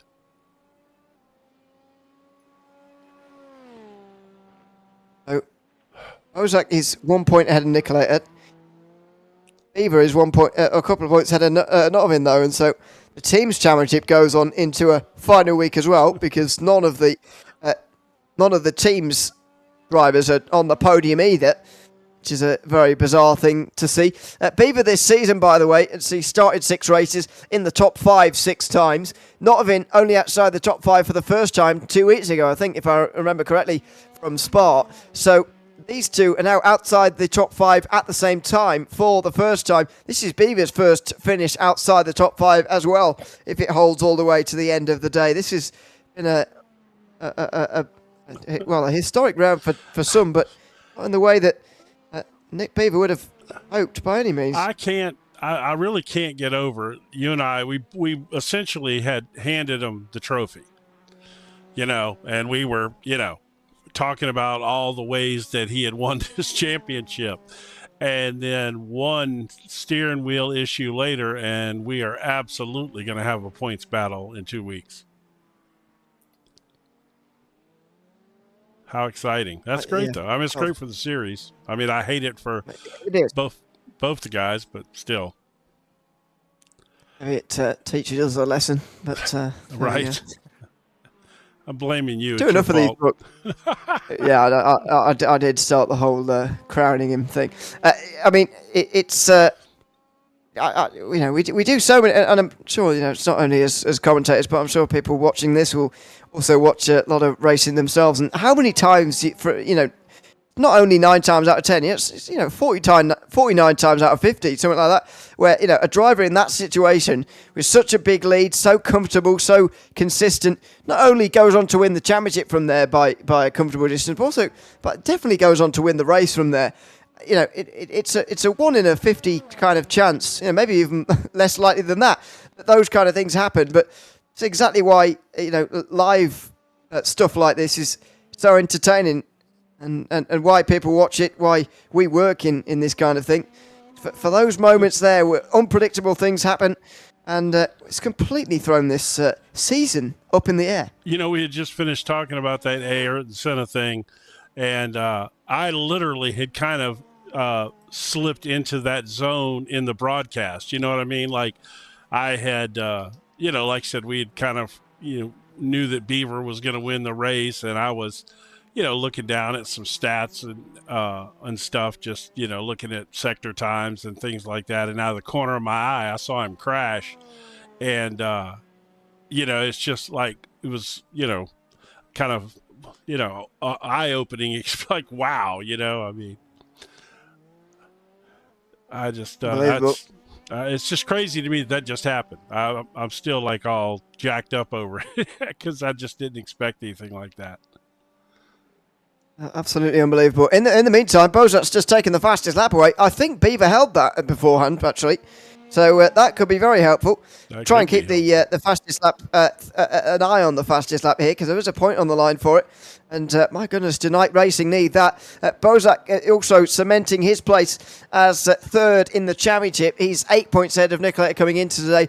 A couple of extra points there for him if he can hold it, and so maybe he's going to be moving up into third and staying there for the remainder of this season, but that could be quite an important fastest lap point. In terms of other battles, Schwab has just been overtaken by Notvin. Ryan Schwab has just come out the pit lane though, and so that's not likely to be a battle in the near future. We just saw the other closest one, and that's between Gavin Amman and Urko as well for second place. There's Notvin cruising away now with 9th place, so he's directly 1 point, but Beaver's now behind Eatmadust, of course, so so they're not quite 1 point apart anymore. Eatmadust has just gone into the pit lane, so can Notvin catch Eatmadust? It's going to be difficult in the final half an hour, but he kind of needs to here to keep it close. Yeah, I'm a little confused as to how far he is actually away from Eatmadust. The way the scoring is showing it, it's kind of strange. Might be because he's just come out of the pit lane. He's just coming towards the line now, as we can see on the circuit. On the track map, Notvin's just come out of Le Mans corner. So, whatever time it takes to do that section of the track, I don't know. But it's not massive, that gap. Especially if Eatmadust makes a mistake or something. It was a good start for him, but just unfortunately he's dropped since. He was on the second row of the grid, but he's still going to get to the end of today by the looks of things. And his teammate is leading the way. Simply Steve is out front as things stand, although he was caught last lap by 0.7 of a second by Gavin Amman. Are we going to get a close finish, I wonder, for the win here with just over 25 minutes to go? Steve will certainly be getting nervous now towards the end. Yeah, he will, for sure. I can imagine that the tension's pretty high there. I put the camera back here on Urko, man. I can't help but say what a phenomenal drive this has been for him.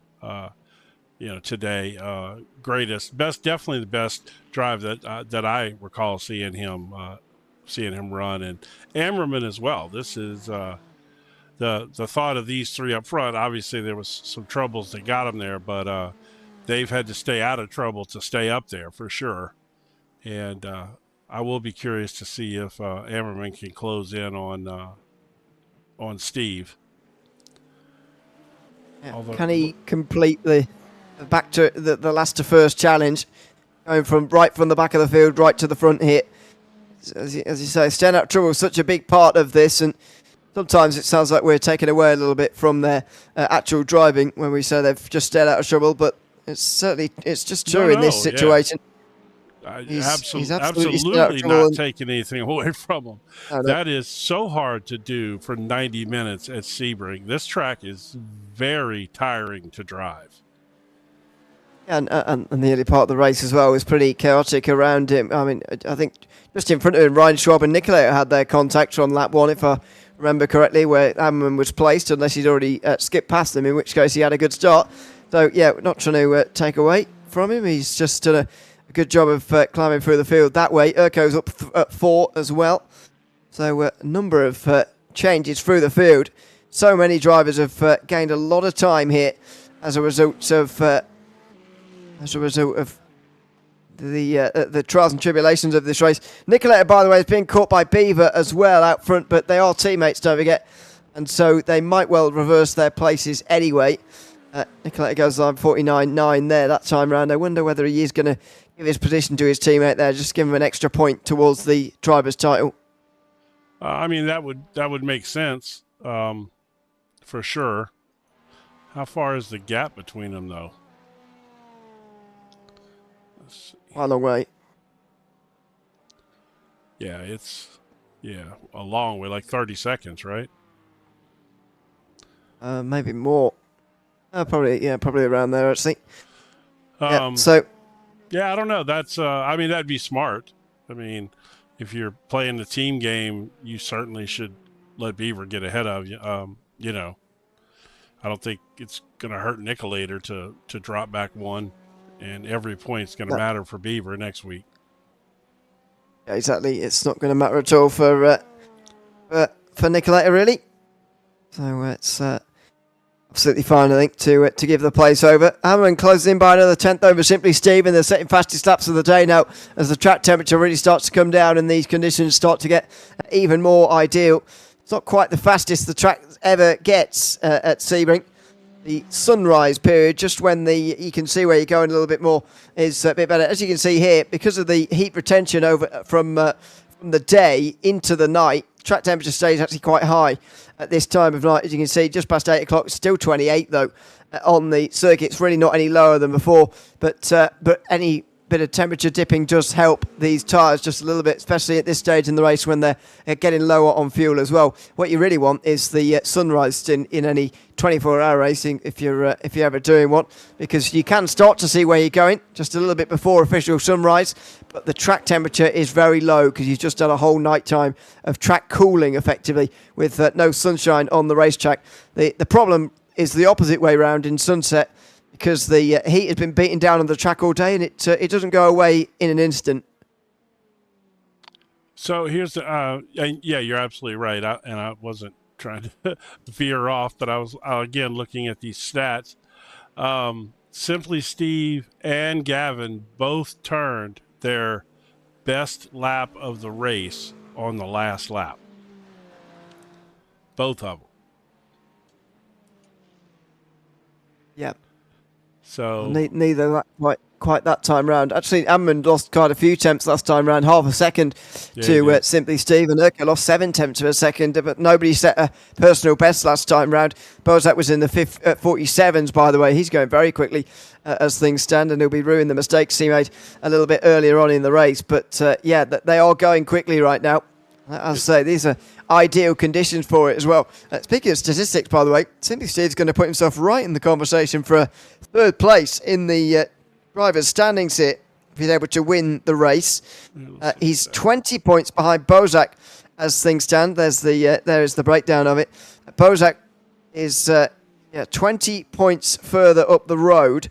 Simply Steve would score 35 for the win. Bozak 26 for the fifth position. So that's 9 points gained. It's nearly half of that gained back again. And Nicolette has gained another point back on him. So 10 points on Nicolette, who he certainly get past Jason Winucki. So he'll only be 2 points off of fourth place and 11 points off of third here, Simply Steve, if he can hold on to this win. Well, that would be nice for him. Kind of written him off there, but he could end up with a top 3 finish for the season. Which is still unlikely. Well, you never know. Stranger things have happened, like Bozak's wheel disconnecting. Nick's. Beavers, Nick Beavers. I'm still like I just didn't believe that we were going to have that kind of battle, and I hate that it happened to him, but I'm thrilled that we're going to have a points battle next week. That's going to be in 2 weeks. That's going to be so much fun. We're going to have one next week as well. We're going to have both sprint and endurance series with one to settle. But Beaver's not involved in the sprint drivers championship. It's going to be between Nottingham and Squilliam next week. 2 points apart, those two, heading into the final 2 races of the season. That sprint series, by the way, will be concluded in 7 days' time from Oulton Park. And make sure you join us same time you joined us here this afternoon for those 2 races as we settle our first of the 2 champions. And then the week after, we'll be back an hour earlier than normal for the Crown Jewel race. That's a 2-hour endurance race. Can you imagine the intensity on that one, by the way? At this stage in the race, we'll still have 50 minutes to go. I know. That's going to be so much fun. Well, we have officially lost our sunlight. The sun has set, and we do not have any more of our golden light on the track. You see a little bit. These temperatures could drop now a little bit. I mean, we don't have very much time left. A little less than 20 minutes, but we could definitely see some fast laps thrown up now. I think it could get dark quite surprisingly quickly as well here. I don't know if this is true or not, or whether you've got any evidence to back this up or not, but I've heard that in flatter parts of the world, like Florida, I heard this first in the Middle East, by the way, where in races like the Dubai 24 Hours, which starts in January, when the sun sets, it's like drawing the curtains in your house. Suddenly all the light goes very quickly because it's so flat and there's nothing to sort of block the sun from dipping down any earlier than it otherwise would. Suddenly it gets very, very dark very quickly. And I just wonder whether the same thing is going to happen here, since we're in Florida and there's not a single mountain to be found. There's no mountains. The only mountain in Florida is Magic Mountain at Disney World. That's true. And I finally got you to break up on a broadcast. I've been trying since we started working together. I would say that is true. Another hobby I have is photography, and I do like some sunrise and sunset stuff. And I'm in Texas, which is very similar. I'm down on the coast of Texas, which is very similar to Florida. And the sun does rise fast and it does set fast because, as it fades down on the horizon, when it gets past the horizon, it's gone, whereas in the mountainous areas, the sun will be behind the mountains, but you'll still have that glow because it's not really set. It's just kind of set behind the mountains. So that's probably is true, I would say. Yeah, and so maybe I said earlier we're not going to get any proper nighttime running before the end, but actually the final minutes might be in complete darkness. We are. It's suddenly getting dark pretty quickly. I'm kind of happy about that. I don't, there's just something about prototype cars running with the headlights on. It's, I don't know, it's exciting, The highest point in Florida, by the way, is called Britton Hill. It's a dizzying 105 meters, or 345 feet off the ground, depending which units you want. That's a dizzying mountain there, isn't it? I'm pretty sure. 105 I'm pretty sure that there's probably a roller coaster at Universal Studios that are so at one of those places that's higher than that. Ryan Schwab might have had a little trouble here. Let's see what happened to him. And towards turn 3. It's just letting someone through. Yeah. Oh, well, maybe. Oh, no. Oh, no, he's not. Oh, he's gone for a spin as well. Yeah, if he was helping out there, that didn't work out so well for him. Off into the grass. Yeah. Which is a bit of a shame for him. Oh, that was quite close down towards the final. Oh, and there was contact. Yeah, I think there's drop again there. Well, I don't know if there was contact, but there was certainly a bit of a kerfuffle there between Urko and Schwab. Just to finish up that point, by the way, about the highest point in Florida. I'm pretty sure I live double above the ground than the highest point in Florida. But anyway, that's besides the point. There goes Schwab, just trying to stay out of the way of people in towards turn 7. Yeah, well, and that's, at this point, you don't want to, certainly don't want to become a problem, Yeah, that's funny. To be honest, what's weird is I've lived all along the United States southern coast, but I've never lived more than 60 miles from the Gulf of Mexico. That's the furthest I've been away from the coast my whole life. Right. Right. So, sorry, southern coast. I thought you meant the southern. No, bit, so you don't. Southern. Like I've lived in Louisiana, Texas, Mississippi, coast, right, yeah. And all along the coastline there. But I've never lived more than 60 miles from the actual Gulf of Mexico. So pretty much lived along the coast my whole life. It's like one of those animals that can't go too far away from the water. That's if you ever get to meet me, you'll understand why. I can't get too far away from New Orleans. I can't get too far away from New Orleans either because of the food. I don't know. That part of the world seems like it's so humid and whatever. I don't think I'd like it, moment. Oh, it's humid. I don't like humid weather. Oh, can't deal with that. You'd be miserable then. Yeah. No, I mean because it's blisteringly hot and humid. Like in the summer. Yeah. Like right now, we're already having mid to high 80s, and it's 85, 90% humidity every day. Yeah, that's too high. That's I'm not used to that. I'm used to European conditions, very low humidity. We're in Europe. Yeah, we definitely a lot of humidity along the. Florida's bad, of course, as well. That would probably be the hottest experience of your life, going to Disney World in the summer. I've been to the Middle East. Well, but it is different. Everybody says the whole dry heat, humid heat thing. It is true. Yeah, it is different. Actually, it doesn't feel that bad, actually, 45 degrees over there, because it is so, it's just different kind of heat, isn't it? As you say. So, I think, we have that climate in the western part of the United States, around Las Vegas and the desert areas, out that way. So we get a little bit of that as well, but we get a little bit of it all here. Yes. It's that's why no American's got a passport. You can go effectively go whatever weather you want. You really can. All in the same country. You can. So there you go. Anyway, we've got sidetracked slightly. let's get back on track slightly for the last 12 minutes. We are closing in on the end of another race, and my goodness, it's been high on drama.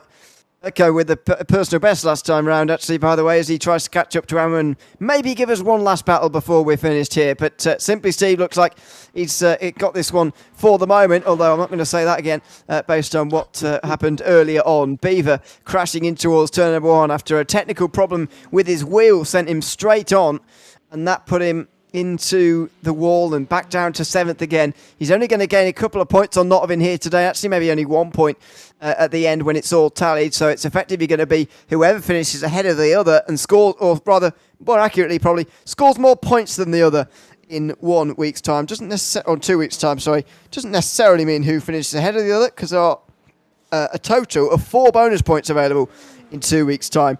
However, whoever scores more points than the other is going to take this championship in 2 weeks' time. What a fantastic situation we've got. 2 points separate the top 2 in the sprint series. I think it's going to be 1 point separating the top 2 in the endurance series as well. Oh, this is great. I mean, like I said, I hate that it happened to either guy, but if it was going to happen to one of them, I'm kind of glad that it happened to both, just so that we continue that battle, because it would have been horrible to see it fall that way. You know, now they get to settle it on the track in 2 weeks. So I'm very excited about that. Well, I'll tell you what, man, there's just something about a prototype car coming around Sunset Bend at Sebring with the lights on as it's getting dark.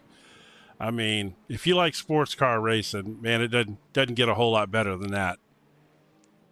It's fantastic, especially at the end of a long race like this. You know, it's been an hour and a half here. You know, that's a decent chunk of the. It's 1/8 of the Sebring 12 hours. You know, this is a proper stint for these guys if they were doing that long endurance race. And as we were talking about right at the top of the show, the drivers do have a lot of experience around this circuit as a result of the Sebring 12 hour that's been going on for upwards of 10 years now, if I'm not mistaken. And you just practice for it every year. You generally get better with it every year as well. As Nicolai, by the way, loses a good 7 seconds on that last lap. I do wonder whether there's going to be a swap here between teammates. Yeah, you would think it's coming. I mean, they still got 10 minutes, so you know, no need to lose that time. Well, let's see, where is Eat My Dust in relation? Oh, he's 20-something seconds, 30-something seconds back behind Beaver. So, I mean, they could safely make that swap, and it's certainly not going to hurt their position on track at all. No. Yeah, I think. I mean, that would be, you know, if I'm running, if I'm giving team orders, I'm asking for that swap to happen. And the gap is certainly, they were 30 seconds apart not too many laps ago. Now they're 12 seconds apart. So. Yeah, and another 6 seconds lost this lap by Nicolai, pretty much on purpose. So he's letting Beaver come through here, and yeah, it's between teammates. So Beaver's involved in the championship battle for the drivers, but they're both part of Nick Squared, and they're, I think, going to take a 1 point teams championship lead as well going into the final race of the season. I have to check on the sprint teams points as well. I'm not sure it's quite as close, but in the endurance teams, it's going to be close. Imadus is actually into the pit lane himself here, so I wonder whether this is going to be a long enough stop to allow Notovin to get through. Notovin's coming in towards Bishop right now, and so he does need to get a move on here if he's going to get past Imadus for that 8th position. He can't lose any more places, Notovin, because Ryan Schwab is out the race as well now, but Imadus now pulling into the box. This is a late pit stop here, but and up on the jacks as well. This is going to be a change, I believe, here as Notovin comes through. Wow. It's going to be at least 20 seconds stationary for Imadus, and Notovin, I think, is going to come through. Yeah, it looks like it. Yeah, I would say at this point, yeah, he's gonna beat him off. Yep. Wow. Yeah, but he's sailing and he's got warm tires, so there's no chance Eat My Dust's going to catch him from here. Oh, short of were they a lap apart? Hang on. It's not gone through on the order. They must have been a lap apart. Oh, I didn't realise. Apologies for that. I thought they were on the same lap. Yeah, Change a third, by the way, later on here. Urko has dropped behind Springflower all of a sudden, and that has happened through the middle sector. Might have been down at, yeah, there you go, 2 minutes and a half, still off the back of Imadus at the moment. Yeah, might have happened towards either Cunningham or indeed Tower Corner. Not entirely sure. Oh, and slightly running wide there. Yeah, Nicolai, he's really trying to slow down now. He's gone slightly off the road, but the teammates are going to continue to run in formation, and Beaver is going to gain his extra point over Notovin, because Notovin's not going to pass Imadus before the finish. Yeah, it looks that way. Yeah, he's definitely not going to pass Eat My Dust short of something happening, obviously. won't say never again.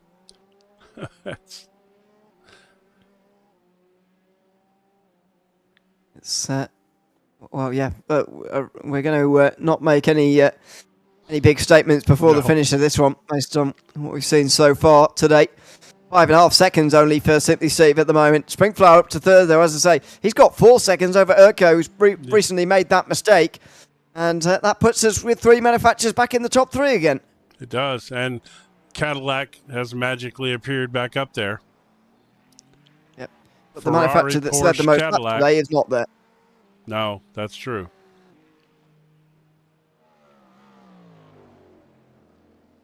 Again, it's kind of funny. Those two Acuras ended up in 6th and 7th, and clearly, Beaver dominated most of this race. Obviously, although to be fair, Nicoletta never really got off to a good start, unfortunately tonight. Much like what happened last time as well, 2 weeks ago. Although, I think in the Sprint Series last week has only struggled a bit, but this is a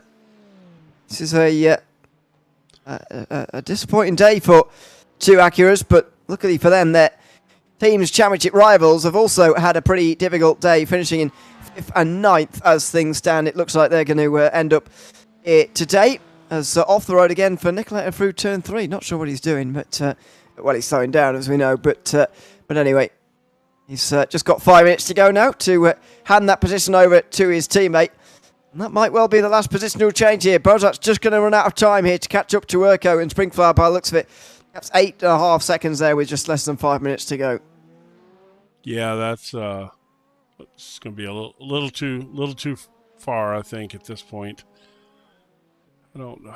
I was thinking that maybe maybe something can happen up here at the front, but it doesn't look like it. They're all kind of just spreading out right now, settling in, which is it's probably the wise thing to do. You're an hour and 25 minutes into this thing. You don't want to throw away a podium finish. No. I certainly don't. As Springflower is showing here, will be a podium for him at the end of the day. Start of the day, 7th in the points, by the way. He's going to get ahead of Jason Minucci, I think. Indeed will do. And we'll get close to a top 5 maybe at the end of the season. We'll move into 6th place today, but will it be a top 5 at the end of the season? Through the long corner right now, by the way, Simply Steve, as he approaches now the penultimate lap of this race. Just 2 more times around, and he will win this race. There he goes, driving off into the sunset. You still see quite a lot of daylight out in the sky at the moment, even though sunset has long passed. Headlights certainly now required at this time of evening, as we've just over 3 minutes to go. Simply Steve starts another lap. He'll hope that he's got enough fuel in the tank and he just doesn't make a mistake for the remainder of this one. So I got a question for you that you may or may not know the answer to. Or do you know if we're getting a new GTP car on this next update or not? No, I don't know. I must admit, I was surprised that the Ferrari was added actually this year. I think it could be a while until we see another one actually, but I've got no information to base it on at all. That's nothing more than a complete. Well, it could be completely almost conspiratorial actually, but anyway, I've got literally no information on it at all. But don't say that around James. He gets excited when you bring up conspiracy theories. I know. I don't know. If I were to put my money on the line, as it were, one way or the other, I would say we might well go to the end of this year with the same ones we've got right now, if I'm honest. So the Peugeot does not race in IMSA, right? It only races in World Endurance. Yeah. But the Valkyrie... And that's why... Sorry. That's why I was surprised to see the Ferrari. Right. True, yeah. I can understand Lamborghini or Aston Martin, as you say. Maybe the Valkyrie's next, but I can understand that Lamborghini or Aston Martin coming through. I was surprised. I understand why obviously won it in the game, and obviously it's been very popular as well. And it's going to go down as one of the great cars of sports car racing history. That's for sure. Winning 2 Le Mans in the bounce in one of the most competitive eras we've seen for decades is no mean feat. But I must admit, I was surprised that it was added. as Simply Steve brings that very car over the line for one more lap. He does indeed, yeah. I mean, it's obviously been extremely popular for iRacing. From a business standpoint, releasing that car had to be huge because, gosh, at Daytona this year, there were so many people that jumped on and drove that Ferrari for Daytona. Yeah, it's always the way with new cars. Everyone gets very excited and drives it.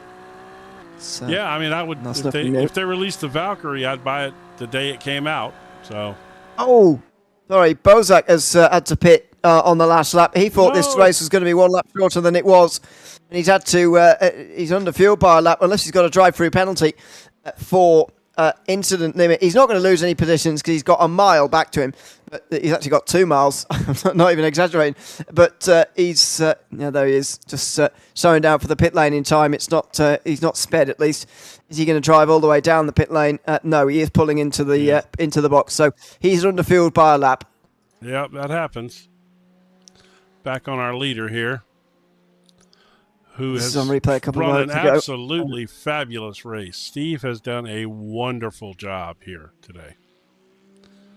Yep, and as we go back to live, I'm sure that he'll be coming through the final couple of corners here in a moment's time. There he is through Le Mans. Just over 10 seconds there to Gavin Amman now. Actually, he's just pulled out a bit of a margin. Amman made a mistake on the last lap. 52.3 was his last lap time. But Steve has been absolutely consistent here. What a great performance. We've seen Beaver and Nottingham dominate this season. 5 of the 6 races have been won by them so far. Squilliam the only other. But this is the first real shock win, and it goes to Simply Steve here at Sebring. What a fantastic performance, staying out of trouble absolutely when it was required, and he comes over the line with more than 10 seconds in hand to take the win for Ferrari and take the victory at Sebring for himself. What a great win. Gavin Amman finishes in second ahead of Springflat. Further in the background, by the way, Nicolette has just taken the checker flag. He will finish 7th here, and he will promote his teammate Beaver up to 6th position as Beaver takes a slender championship lead into the very final round of this championship. Yeah, that was a smart move. I mean, that's the way you should do it for sure, and they did. That's like I said, every point may matter. So, wow, what a race! I'm just surprised the way that all went down. Oh, there you go, tear it up, Steve. You deserve it. Very pleased. Good job, man. That's awesome. All right. Let's see. Great. We do not have results yet. Great race from him. We'll see the results in a little while. We've still got a couple of drivers to come past the start-finish line. Ewan just set the personal best, actually. Personal best lap time of the day for him as he's about to come over in 8th place. 48.0 last time round. Not sure if he's going to improve one more time. He might try and steal the fastest lap point if possible. I think Bozak's got it at the moment. So the Night Racing team will be hoping that he doesn't steal it. And over the line he goes, he won't, by the looks of it. But yeah, it is. There you go, 48.3. And Beaver will come across the line as well in a couple of moments' time here, round the final corner for him, as he comes across the line with the new championship lead. Not the race he was hoping for by any means, but he's got the points lead, and it's going to be a winner takes all, or indeed whoever finishes and scores more points than the other takes all in next round's finale at Motegi, a 2-hour race to finish this season. Let's take a look at the results before we go to interviews here as the sun sets on the Sebring circuit. And indeed starts to set on this season as well.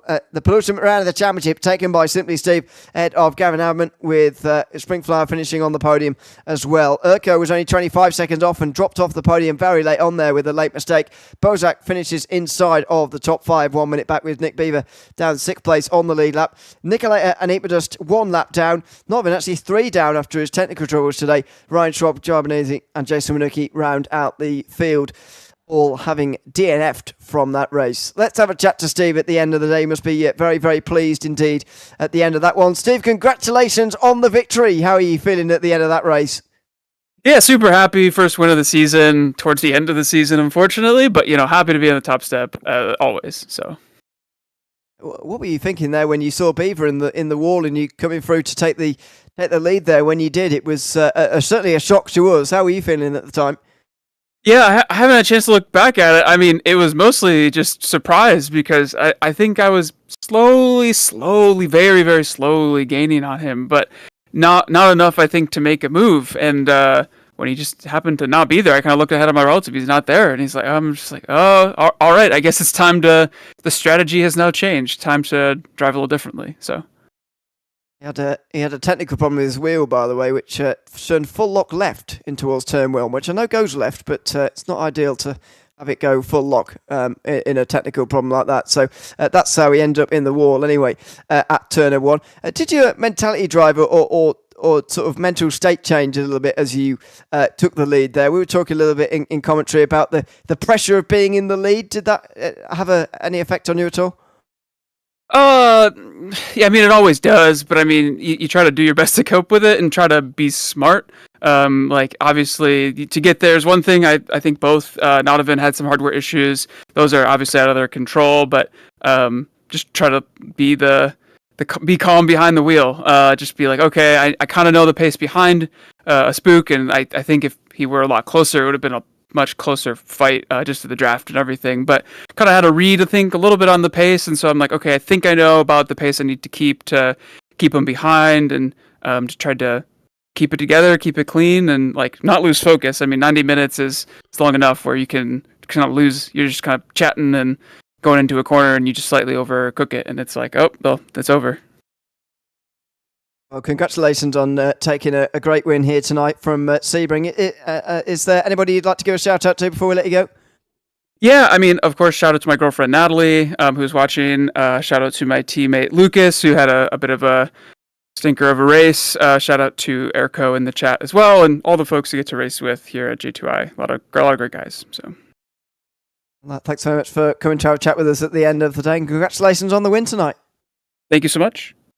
Thanks very much. That's Simply Steve, who's won here tonight at Sebring. What a fantastic win it was as well. Ahead of Gavin Amman, who finishes in second place at the end. Congratulations, Gavin, on a podium finish. It's a strange podium, if you don't mind me saying, first of all. But what a great drive through the field from yourself. Up 10 places by the end of the day.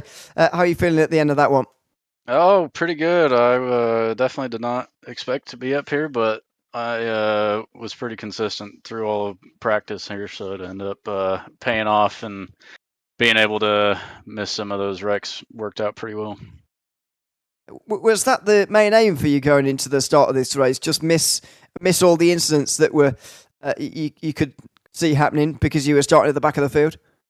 Yeah, after racing GTPs when 12 hours of Sebring happened, I mean, just dealing with all of that nonsense with the new tire models, I kind of had somewhat of an idea on what to expect. So I was like, oh, I'll just take it easy this first lap or two, kind of let everybody get through their issues, and then see how we go from there. Well, congratulations on picking your way through the field and getting in the most places of anybody here today. And thanks very much for coming to have a chat with us afterwards as well. Yeah, appreciate it. Thanks, guys. Thanks very much. That's going up. Amman finishing in second place yesterday, up 10 on the day. What a fantastic performance that was as well. Yeah, absolutely. Best run of the day, I would say. Although Steve runs in pretty close as well to having won the race. Lots of different drivers to choose for that one. And finally, Springflower has just popped in as well from third place here today to have a chat with us as well. Congratulations, Springflower, on the third place and a podium here tonight at Sebring. You slipped into third quite late on. What happened up in front of you there for you to take that position at the end? Oh, thanks, Ewan. Well, I just saw a lack of pace during the second stint, but during the first stint I was majorly close to the cars ahead, and just has to make sure to save a little bit. So yeah. And sorry, how have you found the season so far? This is your third time inside the top five. You 7th place in the championship, but you should move up to 6th place after this race. How have you found the season before or so far this season? Well, this season has been pretty different, I'd say. We started with the car that is very different from now on. I mean, with the tires, and But like, I pretty much enjoy the second, like the update you have with the tires. It's a whole new thing. You have to manage it under cold condition or cold tire condition. It's pretty hard. It can be pretty hard at least. But it makes the sailing more adjustable if you play with the wings and all. Yeah, it's I certainly like been. the car. The season I've been fine so far. I think it's one of my best season here. Yeah, it's certainly been fun. Well, congratulations on finishing on the podium here tonight from Sebring and moving on up in the championship. And thanks very much for coming to have a chat with us at the end of the day as well. Thank you, Ewan. Thanks very much. That's Fire finishing in third place at the end here tonight, and as I say, moving up to sixth place. In fact, Simply Steve will also be moving up to fifth, as we spoke about a little bit earlier on, and getting a bit closer to Nicoletta. The team's championship is still going to be very close, although Nick Squed should be just about ahead of Night Racing, just because Beaver is just about ahead of Notvin as well in the drivers' championship. It's going to be all very close going into the final round. Very much looking forward to these final couple of weeks now. It's great in this series that we alternate between Sprint Series and Endurance Series. It means that you never really get tired of one or the other.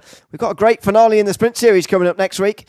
Follow Alton Park, that is. And followed, that is, by a race at Motegi. 2-hour race to decide the Endurance Series. Going to be a great couple of weeks here. Yeah, indeed it is. I am so looking forward to these next few weeks. I'm so excited that we've got a championship now for Motegi, 2-hour race. It's going to be great. Yeah, well, for a long time, it didn't look like we were really going to have one. No. As Notvin made, or had rather, early technical problems. He dropped out towards the back, and Beaver looked like he was going to take the title here tonight, or at least put one hand on it. But this time around, it's become very, very close again. Beaver and Notvin are going to be separated by nearly nothing going into the final race of the season, and it's going to be absolutely fantastic to watch as well. Before then, though, as I say, we'll be back with the Sprint Series in 1 week's time. Squilliam going up against Notvin that time. Notvin taking the advantage, though, into the final round by just 2 points ahead of the final race at Alton Park. So we'll join you for that. We'll be back same time, same place here on the JP YouTube channel for that. And then the week after that, we'll be back an hour earlier. It's a 2-hour race, which I believe starts at 9 p.m. Eastern time. The race, that is. We start these races at 10 p.m. normally, so we'll be live an hour earlier for that one in 2 weeks' time. From myself, Ewan and Jim Cunningham, it's goodbye from Sebring, and we'll see you in 1 week's time for the finale of the Sprint Series.